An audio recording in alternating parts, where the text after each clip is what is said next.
প্রত্যেকেই শিব নাম রেখেছে। শিবের কোনো না কোনো একটা নাম রেখেছে। আমাদের বাড়িতে থাকা কুকুরকেও আমরা শিব বলে ডাকি। এতে আমাদের কোনো ক্ষতি নেই। কেন জানেন? যা কিছুই না তাই শিব। যা কিছু আছে তার মূল উৎস হলো শিব।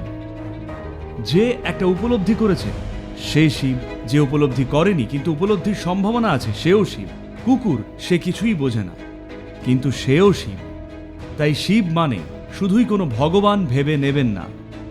সমস্ত কিছুর মূল উৎসকে আমরা শিব বলেছি।